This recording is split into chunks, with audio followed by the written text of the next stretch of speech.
like that, but this is government officials, representatives that are terminating people's ability to criticize live, like in real time, against what's happening. I just find it extraordinary that they did this and that they're justifying it as well, Adam. What do you make of this?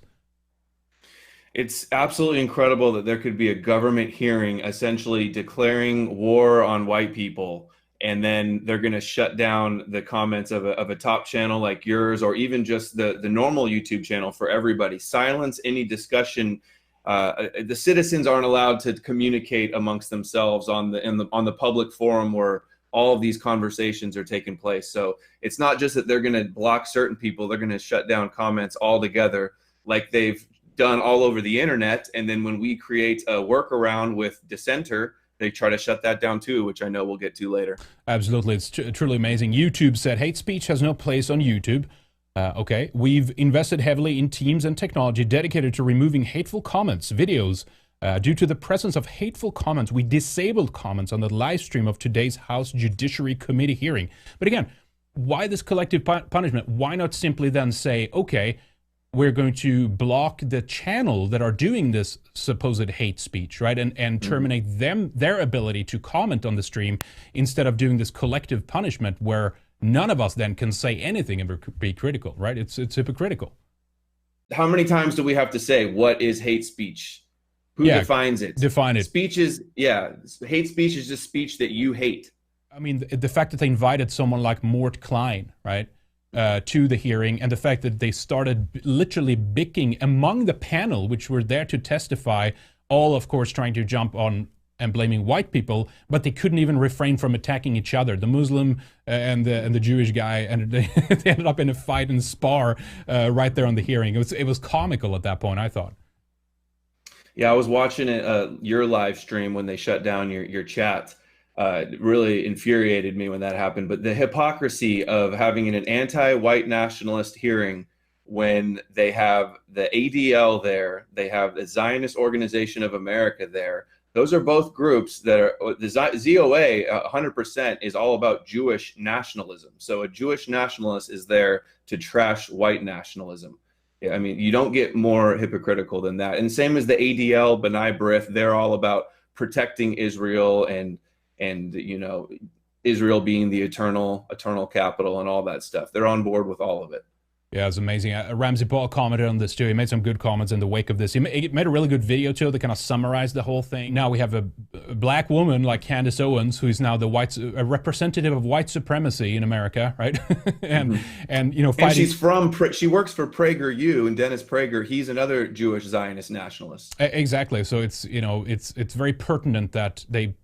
I think it was the GOP basically picked her. I believe their side picked her to be the only representative of like criticizing the slight little criticism to what the panel and the hearing was designed to do. Why not a white person who's a nationalist, or a person who's a self-declared white nationalist? That's the people they're slamming and talking about, and no one was there to represent that side. It's amazing to me, right? But yeah, Ramsey Paul said, could you imagine a Christian organization in Israel doing the following? Let me pull that up in full screen so I can see that here.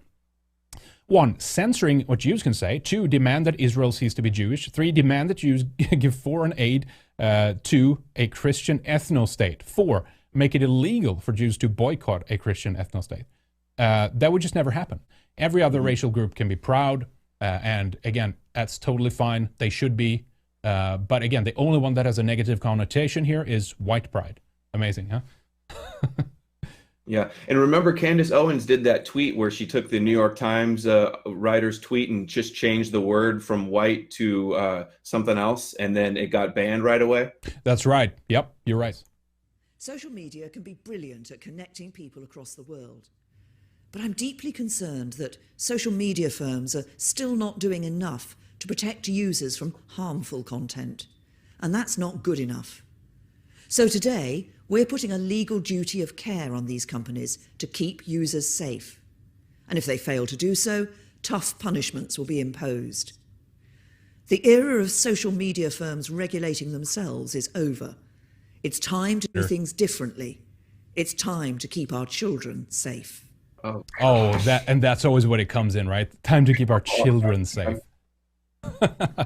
What do you think of Always that? about keeping you safe, Yeah. keeping the children safe. Can she be any more shameful and cliche? Arguing, it's kind of the same thing with the hearing, really, that it was just so misrepresented and so many lies and so many straw men and just false uh, assumptions. And it was like a kindergarten school. It's like a bunch of hysterical people that are just like, wetting their panties because they can't control the fact that people think differently than them. Yes, there is some hateful comment, but again, like that congressman or senator said, it's like those functions are already built into these platforms. You block those individuals, you hide them, you prevent them from seeing what they post them. That's the best way about this, right? Usually you can combat things with just reason or you refute points. That's how free societies used to deal with this stuff. But again, I think it's the fact that it's indicative of the fact that it's convincing people. People think it makes sense, and that's the problem ultimately, right? If you can't win the debate, then you got to rig it in some way, and that's what we're seeing really. That we don't seeing a free, open, fair debate because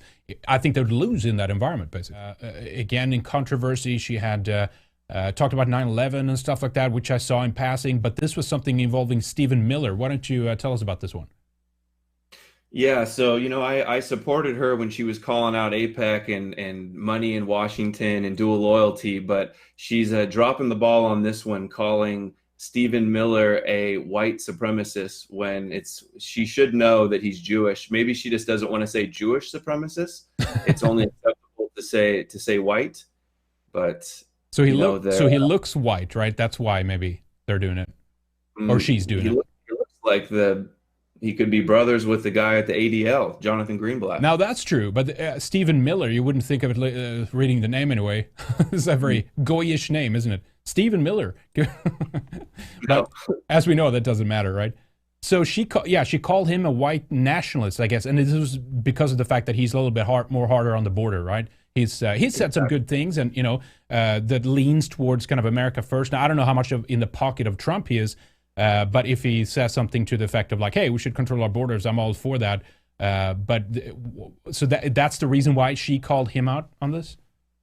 Yeah, that's right. And Tucker Carlson says white nationalists aren't a thing. You could live your entire life here without running into a white nationalist.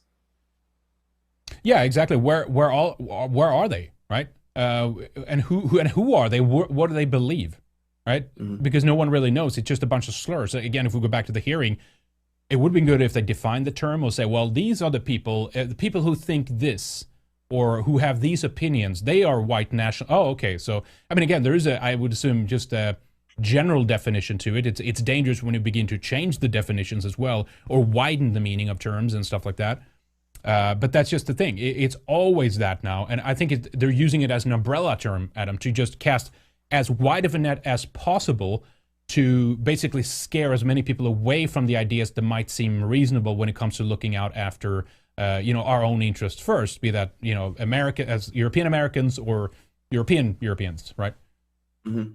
And actually, Vince from Red Elephants, he showed a stat on this where they did polling on lots of different races.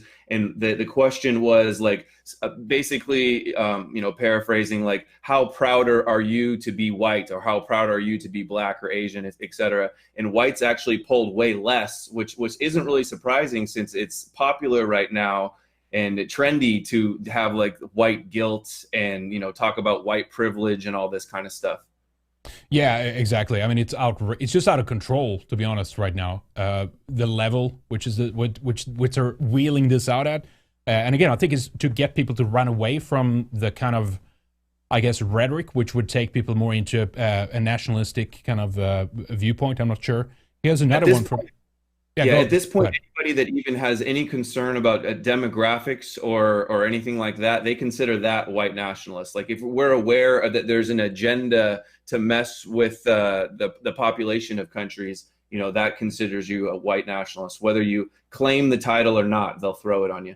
Yeah. I'm sorry. Yeah. Go continue. Next one. Yeah. There was what was it about Stephen Miller and his power, I guess, over Trump? I didn't read this one yet. Yeah, they're saying, well, how much power does he have over Trump? I guess he's having a purge. He's firing some people, but now he's kind of going up against Kushner, who wants to increase legal immigration, which, remember, Trump announced at CPAC, and a lot of people weren't happy about that. That's not what he was campaigning on, having more legal immigrants. So there's a little war apparently going on in the White House about that. Now, is that a Kushner, Stephen Miller kind of schism? Is that what's happening? That's how they're framing it. Interesting. Yeah, the Hill mentioned this too, right? They were talking about this.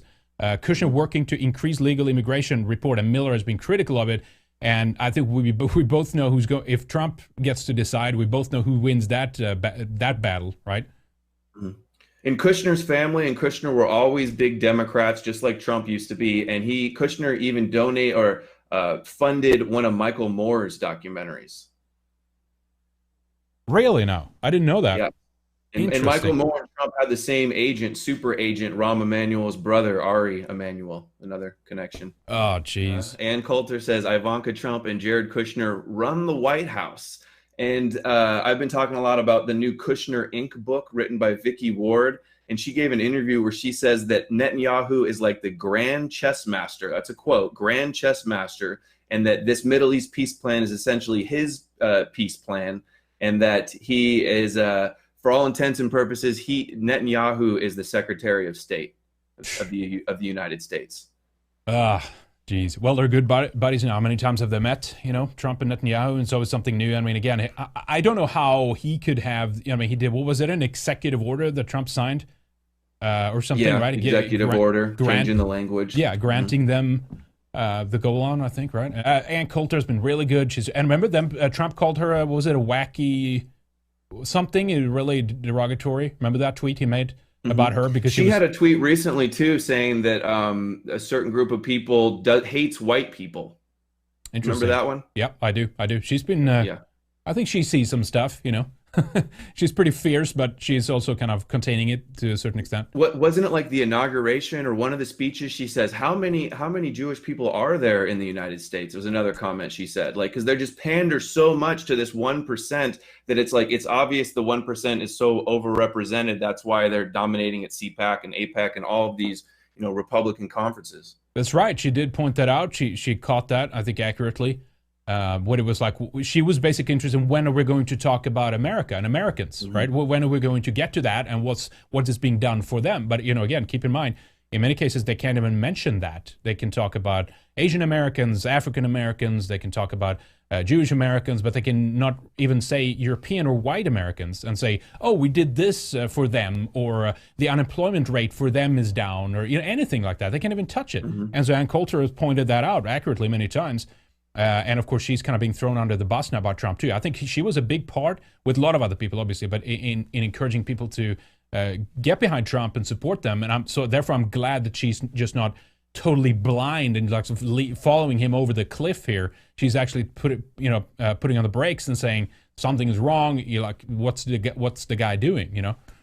Like, when you see these, I've seen so many of these now. And Oklahoma woman confesses to spray painting hate messages, quote, to scare Jewish people, report out of the Hill, April 9th.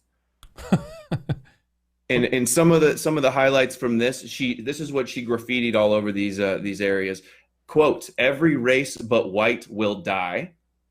Trump 2020. She will likely undergo a psychiatric evaluation, of course, just like the Israeli who called in the thousands of bomb threats all over the place. That the ADL takes all these hoax crime statistics and pushes them for more censorship and more funding and more fear mongering and more demonization. And there's also a Washington Post article that has some more of the stuff that she wrote, because it gets even worse. She wrote, quote, Jewish real big. Another one, this is a quote, this is so bad. Black boys, quote, rape white girls, but she used a racial slur instead of that. She says, I can't even say this stuff. It's so bad. Read the article yourself. It'll get censored if I say this stuff. But this is what she's doing, just like Jesse Smollett, these hate crimes. And he can't believe he got off. This is they're trying to get white people killed with stuff like this. Do they not think that this is going to create hatred and wedge issues and resentment? And is this the environment they do? They want it. They want that to happen. Then they'll use it to crack down even more. A couple more highlights from that article. She says, quote, white men have built this civilization. White men have been and still are the backbone. So this is what this woman graffitied to. And she doesn't believe this, of course. She's fake, right?